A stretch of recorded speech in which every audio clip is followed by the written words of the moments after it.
There's lots of materials available on these issues. You know, the scientific information available on the impacts of animal agriculture is very mainstream now. The understanding of the scale of the impact is accepted by mainstream scientists. It's understood by mainstream politicians, but the motive to change hasn't arrived yet. So I'll start with, I'm just going to share the screen now and then get going. If you have any questions, you can put them in the chat box, and then we'll get to the questions at the end. So this is a scientific model. It uses 9 planetary boundaries, and the science is that we must, in order for our society to be sustainable, we have to stay within those planetary boundaries. So in the middle of the donut, we've got goals, the social foundation that we're trying to reach, you know, food supply, health, housing, education, and so on. And people in our country, about 10% experience food poverty. Other people experience energy poverty.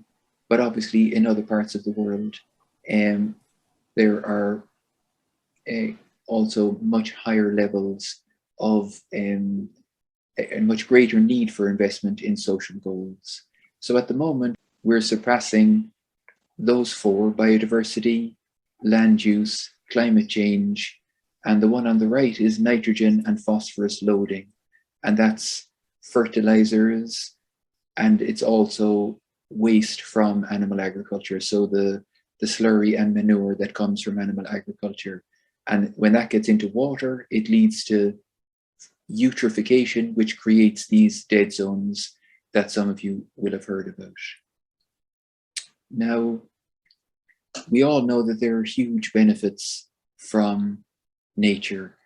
Any one of these is sufficient. We're starting to understand how important climate regulation is, but there's a whole host, so from soil formation, food production, materials.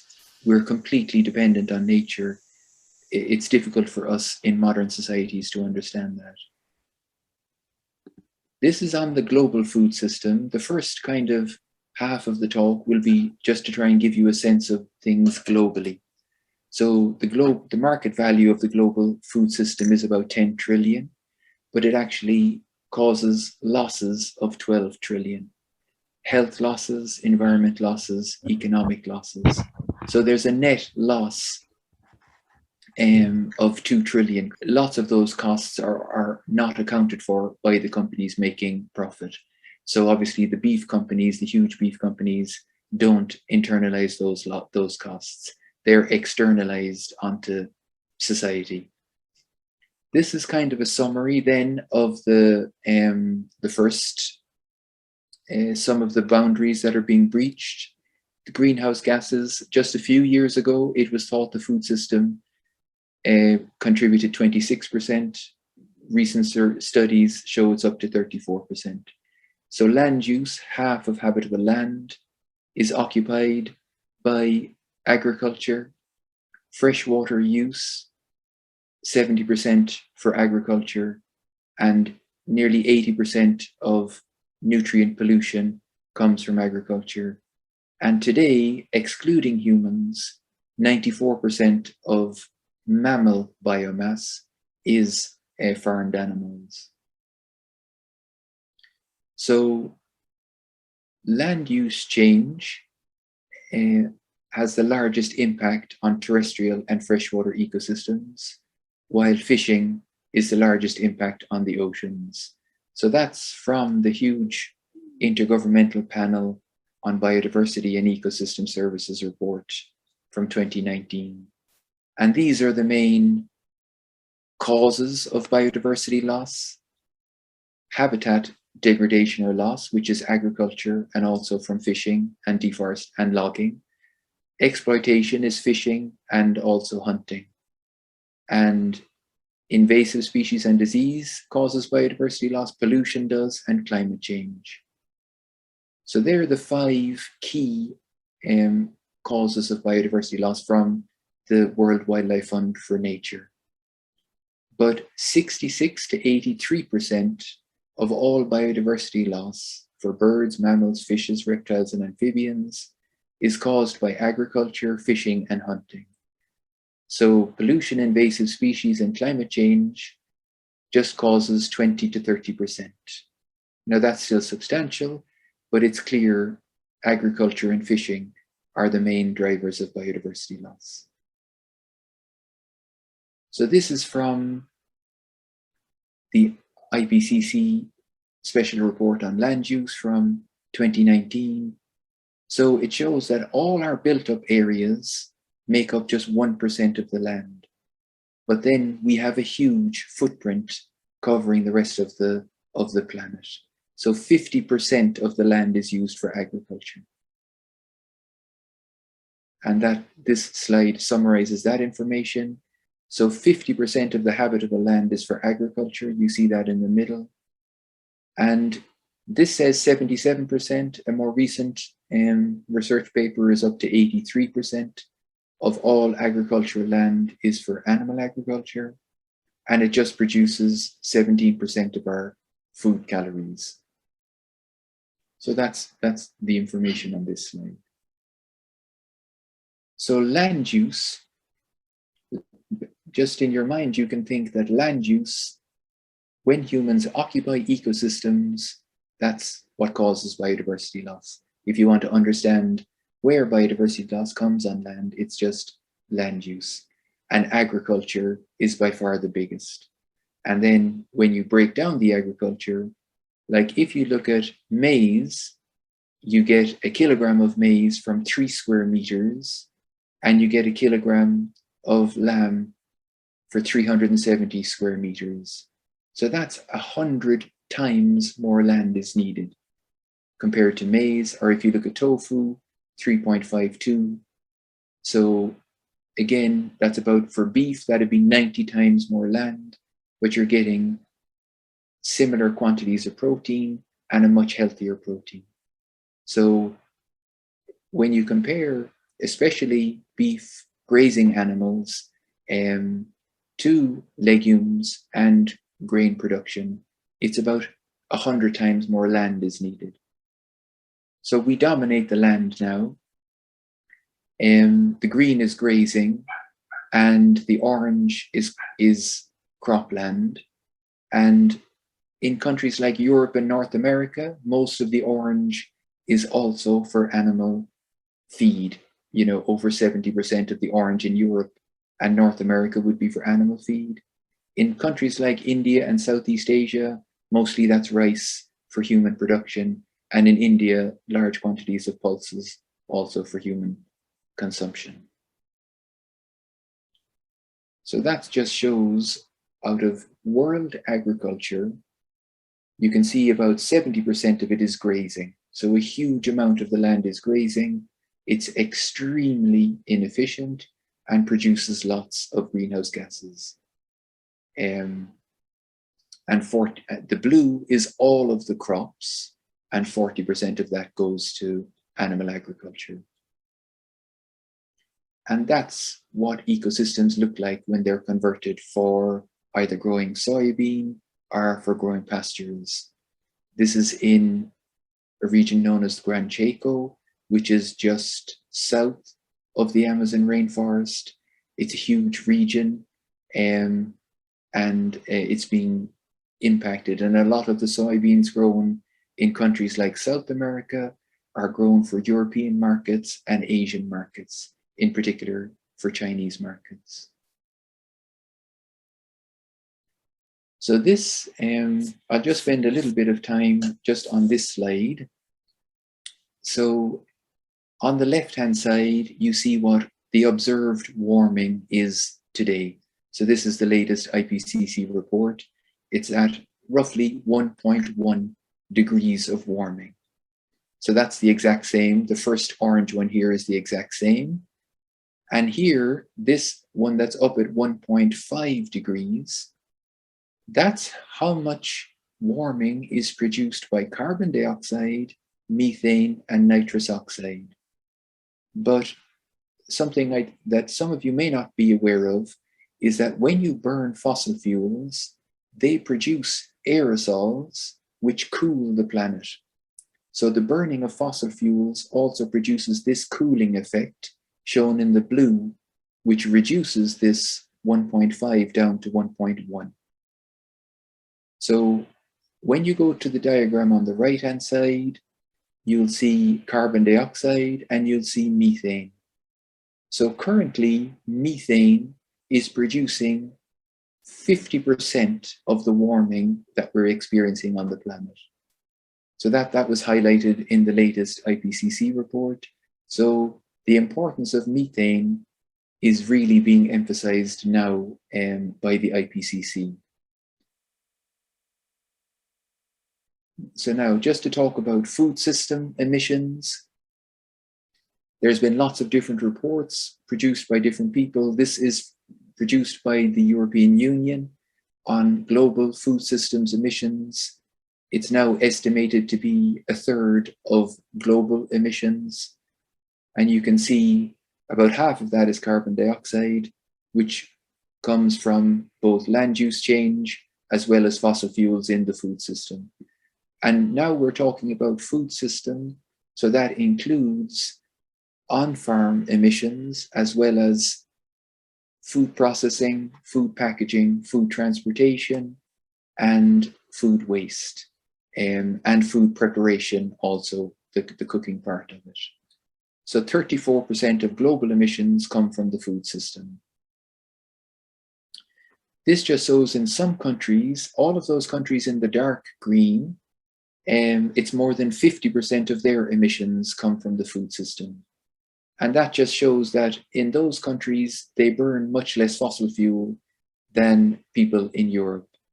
Now, Ireland, the food system produces about 49% of our emissions. Agriculture produces 35%, but that doesn't include packaging, processing, and so on. So the food system in Ireland, according to this same Edgar report, is 49% of our emissions. Now, this report I came across yesterday. This article was from yesterday, and you can't see that so well at the top, but it says that 60% of all food system emissions come from animals. So that means that animals now, this, according to this research, are 20% of global greenhouse gas emissions. And also, just to say that previously I showed the methane, but we know that methane has a greater or lesser effect depending on how it's included in the models. That's all I'll say about that. So nitrous oxide in Europe, that's significantly less than methane, but 80% of nitrogen inputs in Europe are for crops for animal feed. So again, it's completely dominating those. Now, this is just to show you that these are methane emissions in different parts of the world. So methane comes from different sources. Basically, that's the lesson from this slide. So you can see there, landfills and waste reduced globally that much emissions. Rice cultivation produces substantial, coal mining, oil and gas, and then animal agriculture, mostly ruminants, enteric fermentation, which is methane produced in the gut. So it varies from country to country. If you look at a country like Europe, you can see enteric fermentation is about 50% of the methane produced in the country. So reducing methane in Europe is going to become a more important goal. So this slide shows that there's crop losses coming from methane production. There's also asthma attacks, and there's also people have their lives are shortened by methane. So it's also important for air pollution. So lots of people ask about local food. Is local food more important than not eating animal products? And what this diagram shows is that roughly about 5%, roughly about 5 to 10%, it varies from food product to food product, of the emissions of that food product comes from fossil fuels. So it's much more important. The majority of the emissions come from land use change, and then also from farm production. So if you want to reduce your emissions, the most important thing is to eat less meat or to eat no meat. So what benefits, global benefits, can potentially come from adopting a plant-based food system? So this research paper was released in 2013. So the world's croplands could feed 4 billion additional people. So we produce enough food now to feed 12 billion people, 11 billion people, but unfortunately, because we feed it to farm animals, there isn't enough food. Now, we know that hunger is a very complex issue, and it's as much about access to food, access to land, and justice issues than it is just simply about production. But it gives you an idea of the inefficiency of the animal agriculture system. And if we stopped eating meat and dairy completely, global farmland could be reduced by more than 3/4 and still produce enough food. Because if we stop animal agriculture, there's much more food calories available for people. So it's worth realizing that a huge number of small farmers already are plant-based farmers. You know, most small farmers focus on plant-based agriculture because they get the most income from that. But in some parts of the world, like we saw just below the Sahara in sub-Saharan Africa, there's a lot of herders. And obviously in South America, there's a lot of grazing also for export, but they're usually on large estates. The small farmers in Asia, mostly they're plant-based farming system. So the Eat Lancet report highlighted these health benefits of a plant-based food system. Lots of the benefits were when people eat the recommended daily food calories, there's reductions in obesity and related diseases, but there's also some benefits from adopting a plant-based diet. And global antibiotic use. So 60 or 70% of antibiotics are used by animal agriculture. That's the case also in Ireland. The majority of antibiotics in Ireland are administered by farmers. They get into the soil and into the water system, and they lead to antimicrobial resistance. And that's a major issue for hospitals globally. So this projected business as usual along the top shows the scale of the antibiotic use if the current growth in meat consumption continues. So now just to briefly look at the oceans. So this shows the average decline of marine species from 1970 to 2012, a 49% decline. This shows industrial fishing along the top, and down the bottom you have small-scale artisan fishing. So by far the biggest impact is the industrial fishing, and mostly that's in Asia, but it's also in Europe and North America. 3/4 of industrial fishing boats are in Asia. And this just shows the footprint of the global fishing fleets. So wealthier nations, and this includes China, Japan, Taiwan, are fishing all over the world now because they're being subsidized. And lower income nations, their fishing fleets do not have the reach.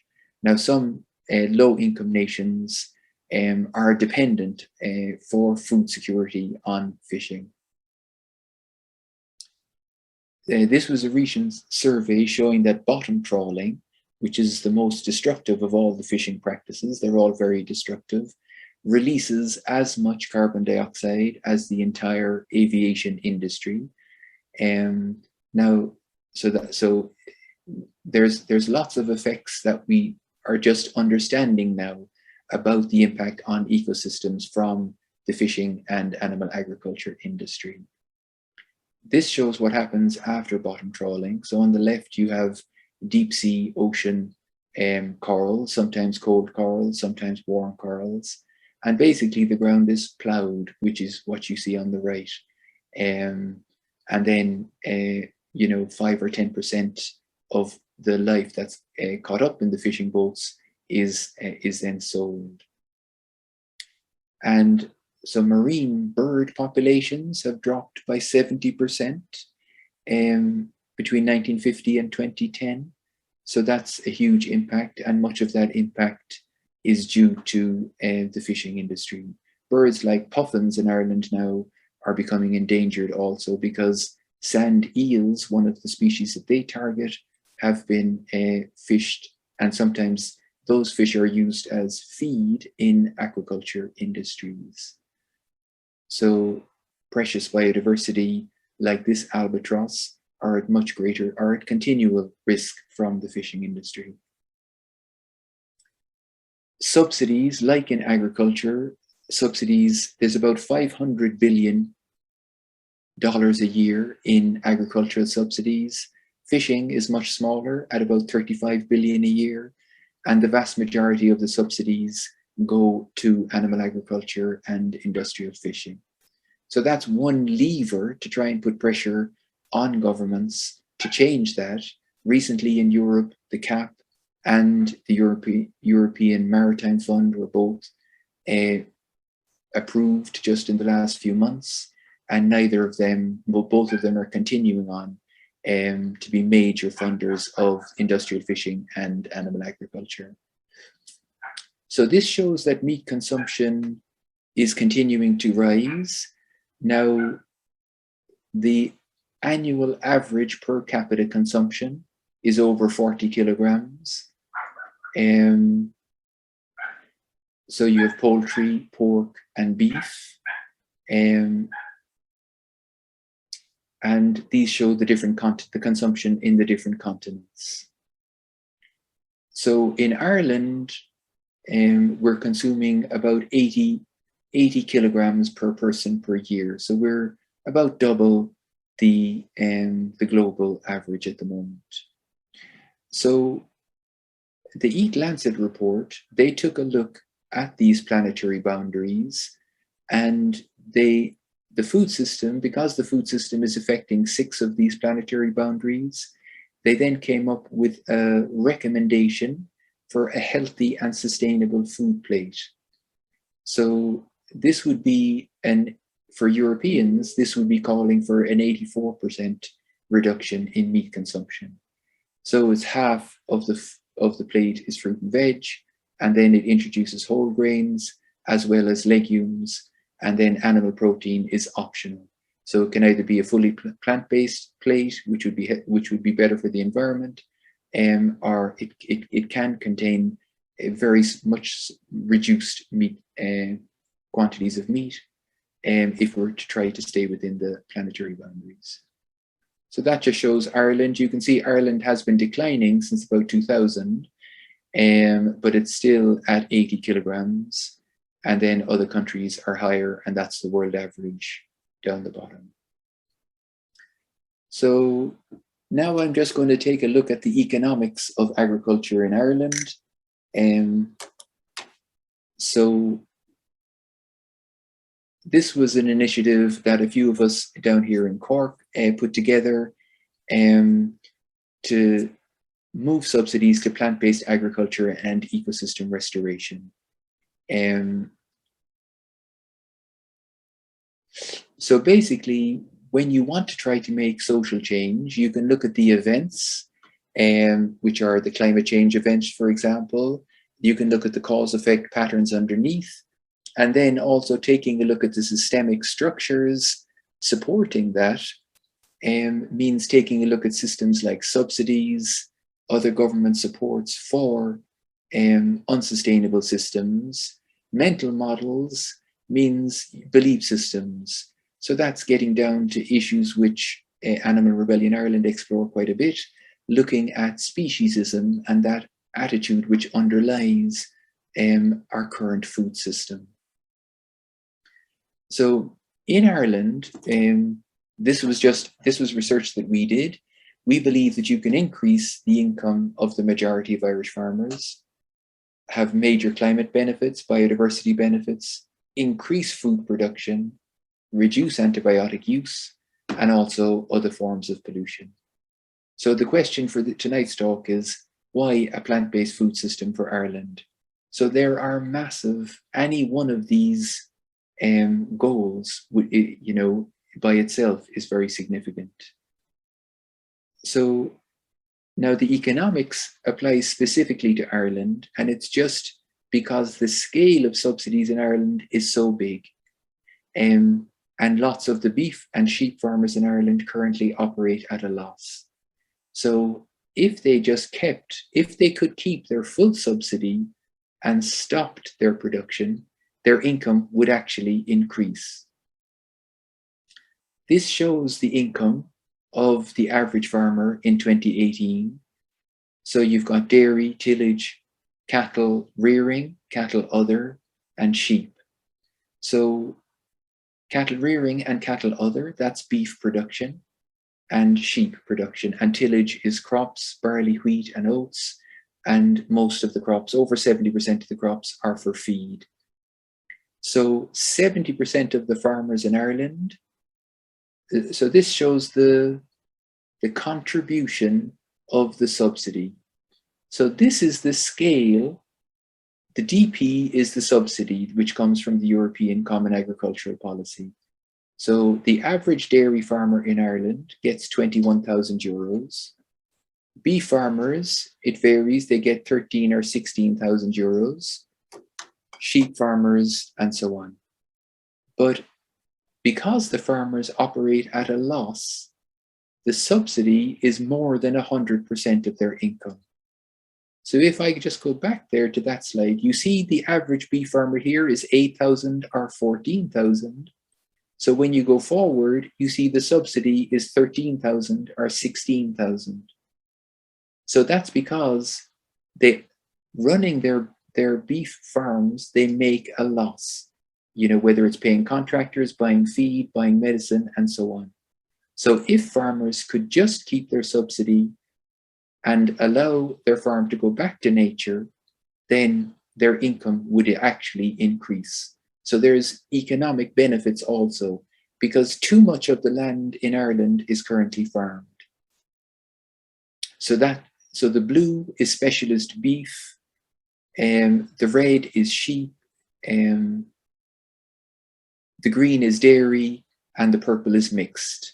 And that small light blue sliver is tillage. So I won't go into that one. So 44% of farmers in Ireland, nearly half, earn under 10,000 a year from their farm. So they're not making, most of them have a second income. And if they don't have a second income, they're getting social supports.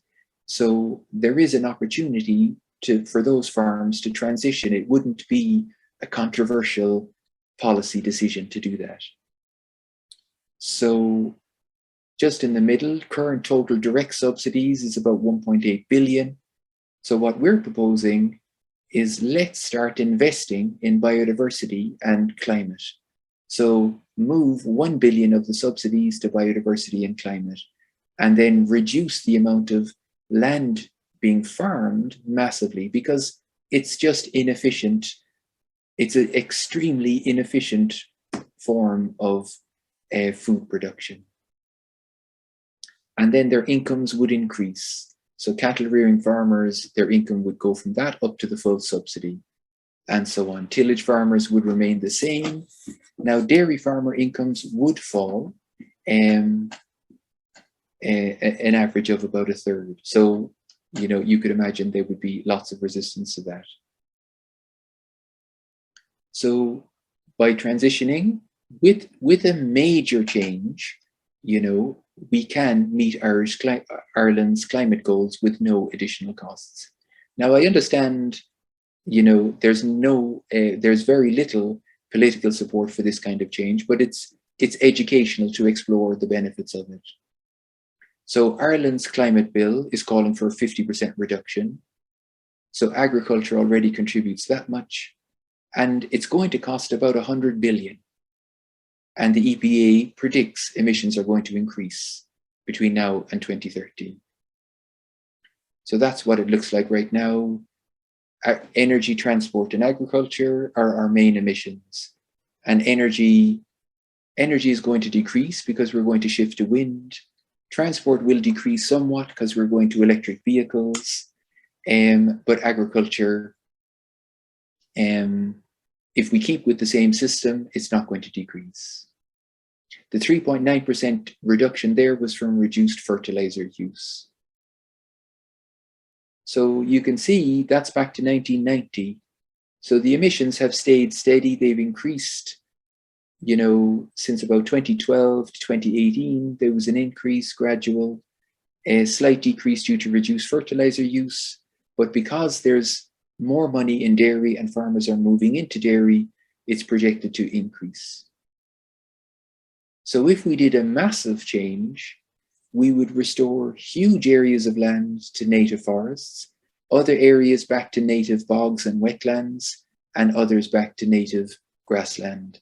And using reasonably conservative estimates for sequestration, we'd reduce our emissions by 20 million tons and we'd sequester a load more.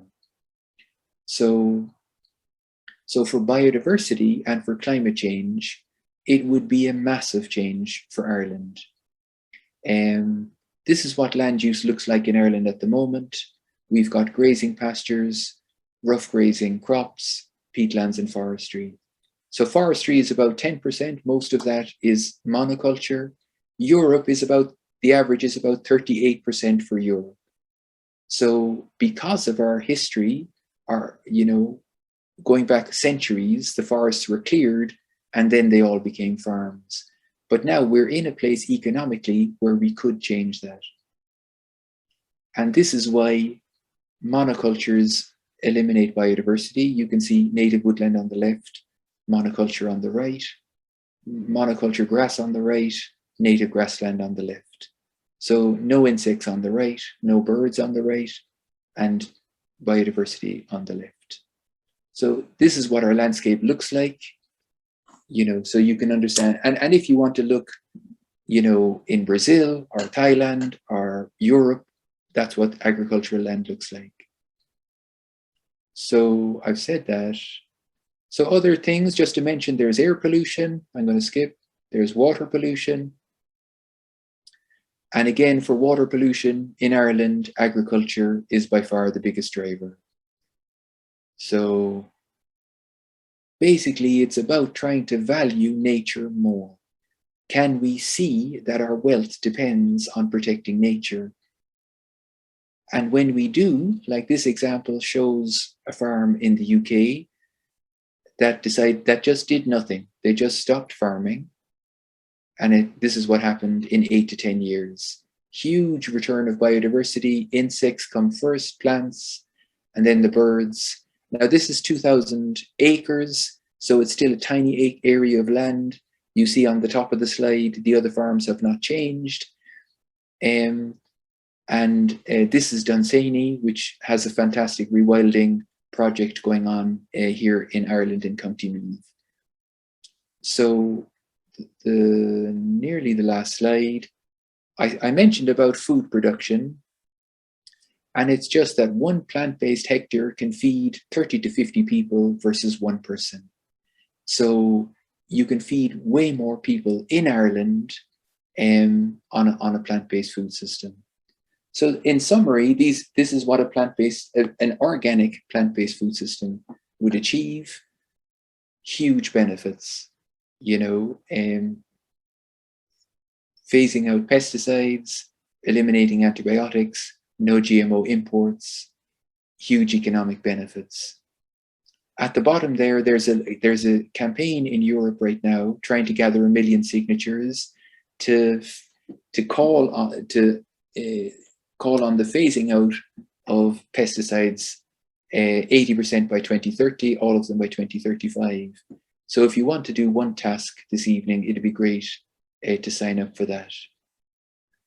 So what to do? How can we bring about change? So there's personal action. Now, Animal Rebellion Ireland focus on system change, which is what is needed. The UN have a decade of ecosystem restoration, end subsidies, gradually tax harmful food, education and campaign. Political power is going to be needed, because it was very clear the CAP and the fisheries policies, they were both just driven home by political power. Divesting, there's lots of campaigns like Synergia and other organizing group campaigning for, the global development banks to stop investing in animal agriculture. The economic disruption of plant-based meat products is going to be significant. Plant-based doctors, health, and legislation and court action.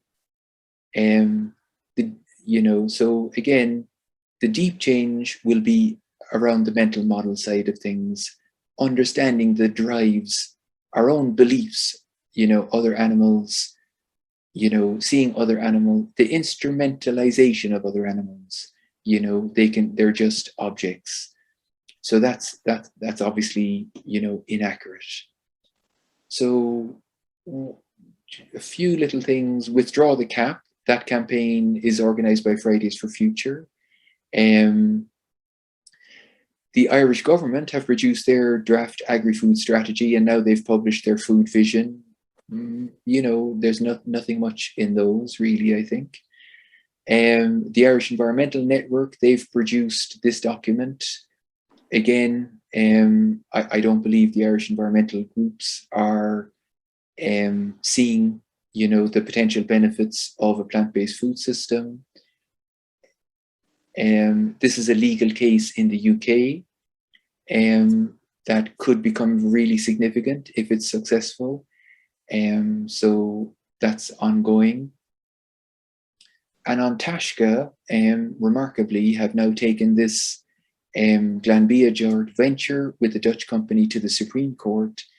So they're challenging that, trying to just saying that this expansion of the Glanbia plant is not taking climate change impacts or other environmental impacts into consideration. But at the same time, all around Ireland at the moment, you've got expansions for pig production facilities and so on. And finally, that's a new book edited by Emir and Laila Kassam, a brilliant book outlining the benefits of a plant-based food system and how to get there. Thanks for your attention. Your brain is probably a little bit overwhelmed. Thank you, James. That is a lot. It's a lot to think about. It's a lot of good information, and I think you're probably going to share your slides. Is that right? We'll be able to exactly. Let people take in this information at their own pace. Yeah. We do, I think, have a question in the chat. I saw here. Hang on. Yeah, here's a question from Nunu in Barcelona, who's in Animal Rebellion Barcelona. She asks, what do you think about the difference between intensive and extensive? Of course, from an anti-speciesism point of view, both should disappear. But do you have a thought about that?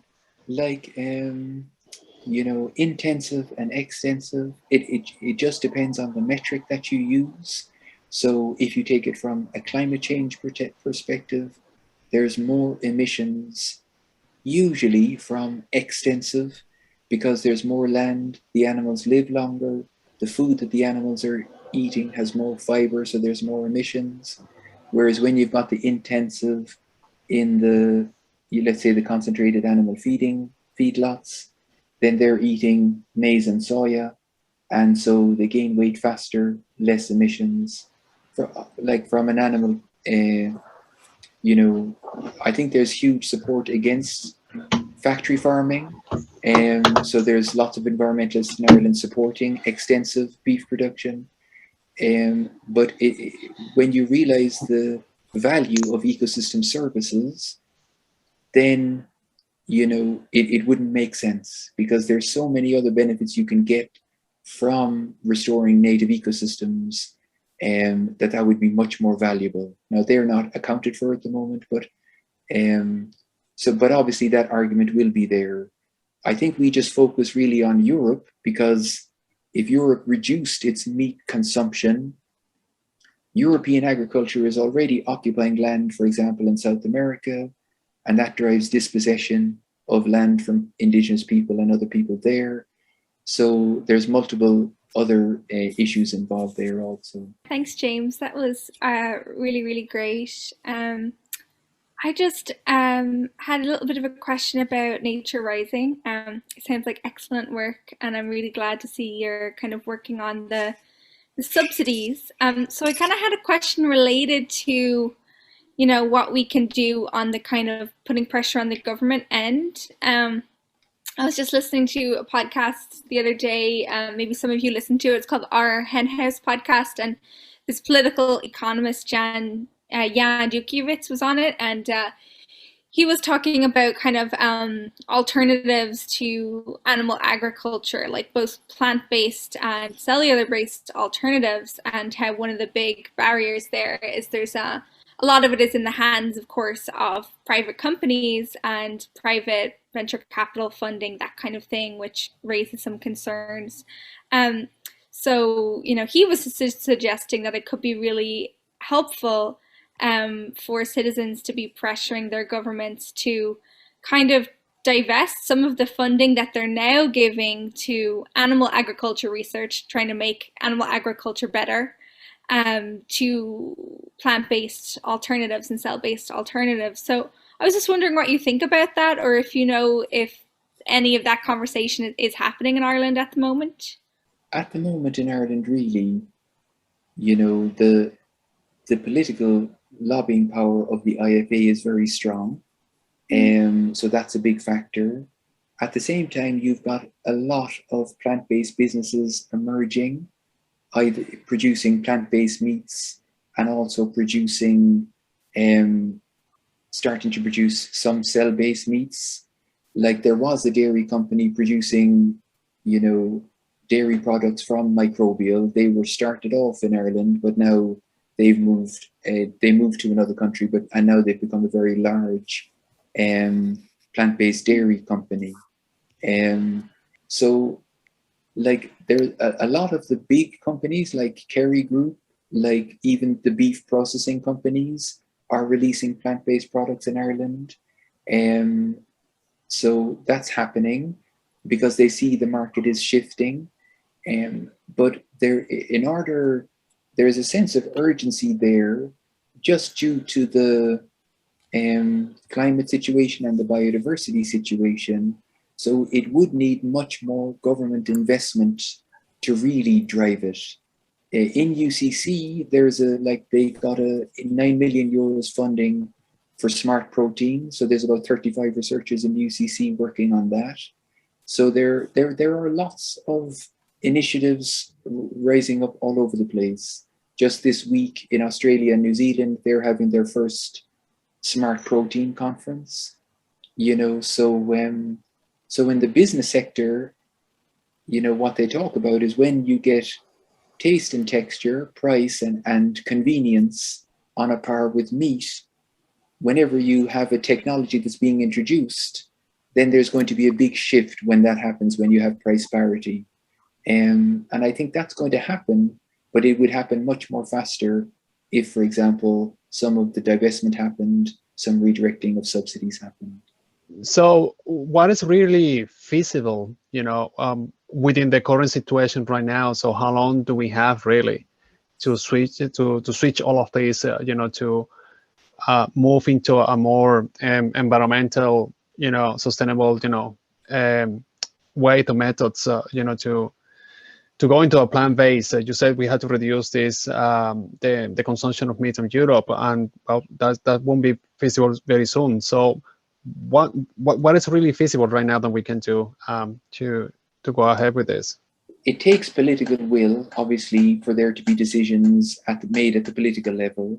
So in Europe just now, for example, the European Union did a big consultation on the Common Agricultural Policy. They had huge submissions from citizens around Europe calling for the cap to be changed. But the political parties, they ignored that and they kept the same system. And they even eliminated some of the environmental regulations that were in the previous cap. Same thing with the fisheries policy. So political power is a huge thing. So how do you bring about change? You know, that's a deeper question. You know, I think, you know, animal rebellion, like if you look at the civil rights movement, for example, you know, there was a very unjust system in place, and through mass civil disobedience, political power was garnered, and the system was legislation was introduced. Now that legislation didn't eliminate racism, for example, but it changed the opportunities, life, and access to education of millions of African Americans, which made a huge difference. So it's similar. I think of it in a similar way for the food system.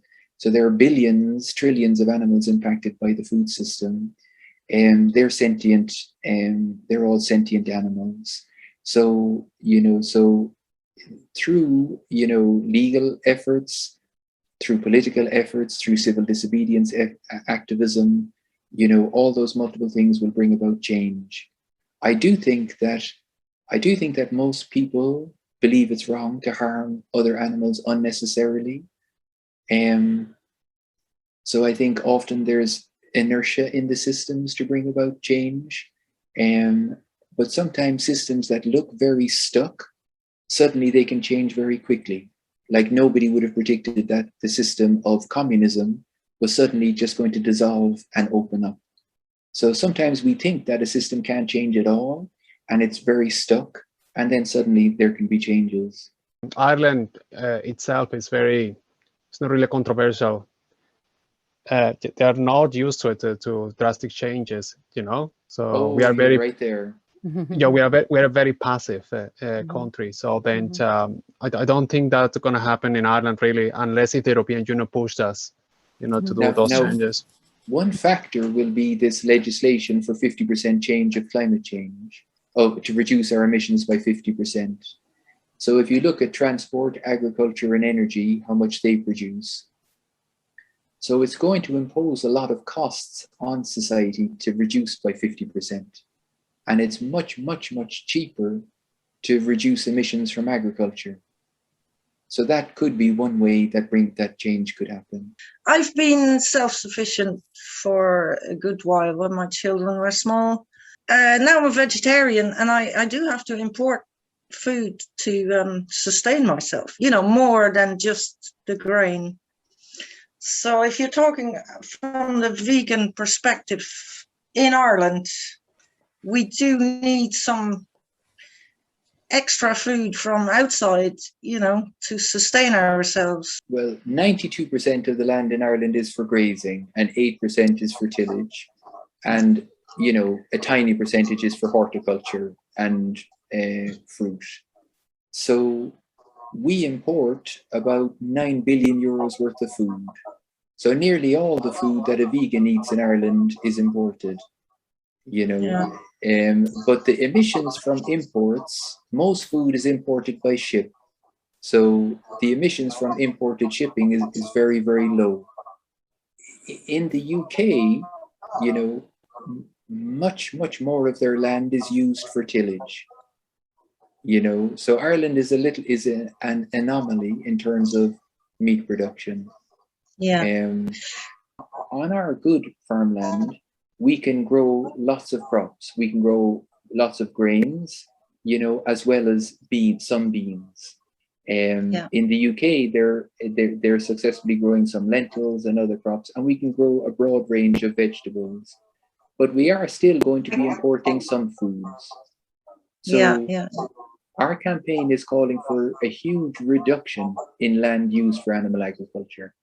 Yeah. And that takes a big shift in mindset for people to do that, to realize that there's worth in ecosystems for humans.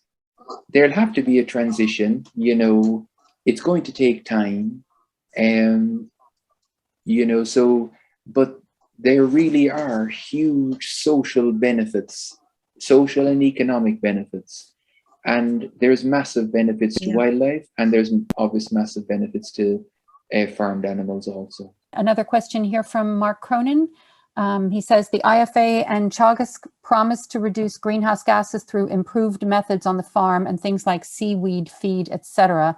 Do you think it is possible for them to be successful? So this is the Chagos MAC curve, so these are the predictions for the abatement of greenhouse gas emissions in Irish agriculture from 2021 to 2030. So this is their current plan. And this was published by the government as well in their Ag Climatize.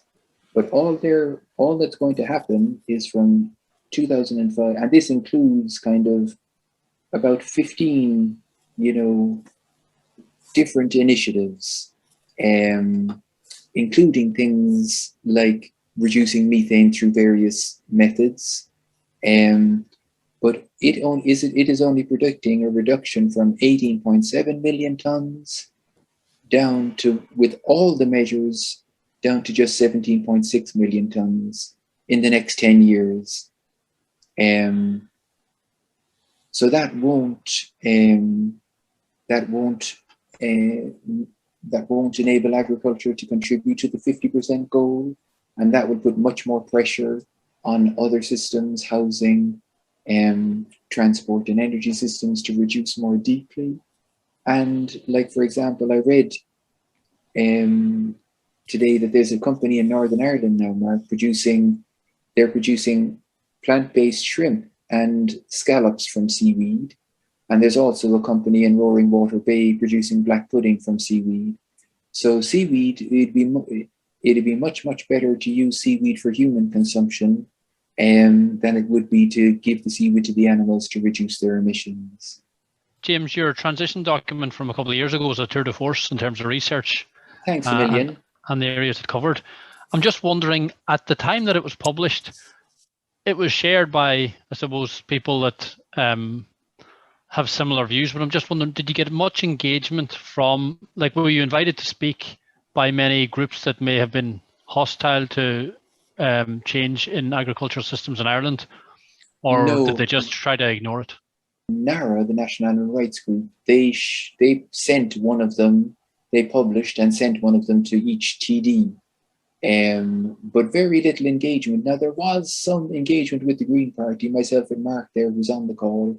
We met with Pippa Hackett, so we had conversations there. But like, I suppose as yet, for lots of people, like sometimes the way I think of it is like, let's say COVID. We know COVID was a massive thing where loads of people died, which is, frightening. And yet there were still people protesting about measures like, wearing a mask or something like that, saying that was unreasonable to be asking people to do that, even though, many people were dying from COVID. So it takes a lot of education and understanding around crises for us to be able to make we don't seem to be able to make many proactive shifts. Groups like plant-based doctors and some environmental even Irish environmental organizations, I have to say, like, I gave input into their document, but they have they're still calling for just moves from intensive beef production to extensive beef production. So in terms of people who hold the reins of power, Rory, no, I would say that's the short answer. And James, regarding the Irish, the NGOs that you're referring to, you haven't made presentations to them, for example? You said you gave input into their document. Like, I would say, each obviously environmental organization has its own culture. So the main ones that I'm thinking of are Birdwatch Ireland, the Irish Wildlife Trust, and Swan, because they're the three, I think, Swan and Water, they're three big ones. Now, in order to make change, we have to go together. We're going to have conversations with farmers, get farmers on board. There's lots of, social isolation in farming. How do we change that? How do we ensure rural development? How do we invest more in rural areas? So those things are going to be part of the conversation. But there are huge benefits, like who wants to be earning 8,000 euros a year, and if you could keep your subsidy and make 13 or 14,000. But obviously work is a key, individual. It's important for individuals to do work, so those cultural changes are challenging. But yeah, so Irish environmental organizations, in that food system document that they've produced, that's not causing for a substantial reduction in agricultural land use, for example. And that's like average agricultural land use in Europe is 35%. In Ireland, it's 70%. So average forests in Europe is nearly 40%. In Ireland, it's 10%. So, but that's the impact of colonialism as well. Our forests were removed, so to take that step to restoring our ecosystems will be culturally a very powerful one. I'll give you Connor's comment first. Do you think it's the younger generation that will be the ones to make the changes we need to make the real difference? And I just mentioned before you answered that question that on Friday, the 24th of this month, Fridays for Future has called a general strike again. If people are aware of the strikes that they've held in the past prior to COVID, they got a lot of people out on the streets. We could all turn out and support them. Anybody who can get an hour off at lunchtime on Friday, the 24th, I know they would love to have that kind of support. So what do you think, James? Do you think they'll make the difference? I think they're making a huge difference because I think they changed the conversation, and they brought in, the question of ethics and the choices we make today and future generations. So that shifted the conversation in many ways, but also youngsters have a great laugh, so that also enables people to have conversations where sometimes if you're just engaged with information and position power stuff, it's difficult. So that fun that they bring is great. Like, I think there's eco-congregations, there's some religious groups starting to talk about sustainability in a deep way. I notice in Europe now they have Grandmothers for Future, which is an offshoot of Fridays for Future. So grandmothers who also want to bring about change for future generations are organizing on a large scale. But I think, I think that the young people, certainly it was a game changer there in the last 2 or 3 years when they arrived on the scene in large numbers the way they did, and hopefully that can get back strong again. Connor says it's hard to have people engage on the idea of animal rights and veganism for the most part.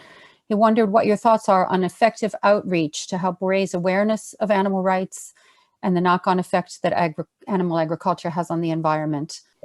My thought is, like every little positive action that somebody can do contributes, and definitely flexitarians are driving a lot of the plant-based food market growth now in Ireland and globally.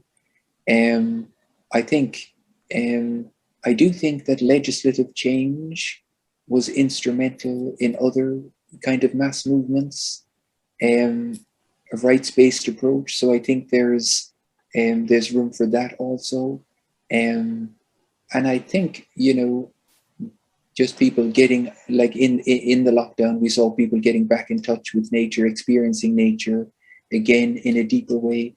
So I think as we reestablish, our relations with nature, with other species on a deeper level, I do think learning from indigenous cultures, they make up something like less than 5% of the world's population.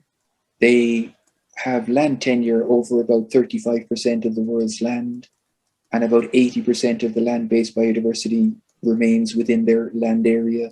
So the world views are learning from indigenous people and the deeper relationships that they have with other species, even though most of them are not vegan or plant-based, is also something that our culture will benefit from.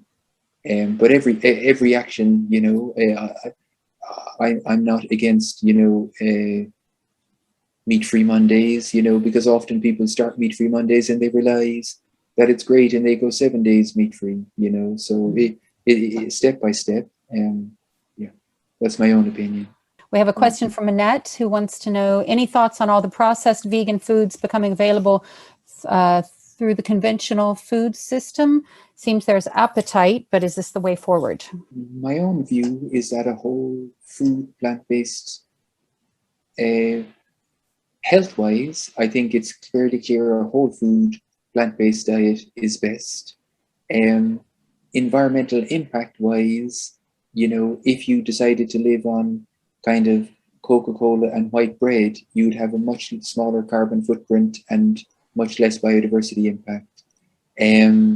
But I definitely think, for us, a lot of people here are interested in this topic, working for it. So, to try and be as healthy, as happy, cultivating different ways of well-being for yourself, so you look after yourself doing this work, is very good, and I think for us in Ireland, you like to learn how to cook legumes the way cultures in India, in, let's say, Ethiopia, Mexico, to really learn from their cultures how they make such delicious legume dishes. Because in the blue zones, they say, beans and legumes are the cornerstone of those really healthy diets. So myself, I think it's better to avoid processed food. Okay, and we have one last question here from Aoife. She asks, what's the biggest piece of legislation we could introduce to spark the transition beyond the climate bill? The transition is going to be very difficult, I think, to achieve 50% reduction by 2030, the EPA predicts that the current climate action plan will deliver about half of that. And that's already, people are estimating 1 to 2% of GDP, which is on the order, of 80, 100 billion. So in my opinion, there needs to be some kind of a conversation with farmers that asks farmers to think of future generations and to voluntarily, give their land for, ecosystem restoration.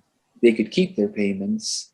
So that would be my thing, to change the land use eligibility, which the Department of Agriculture imposes. That could be done immediately, because currently farmers get deducted for wetlands and forests and so on their land. It has to be grazable land.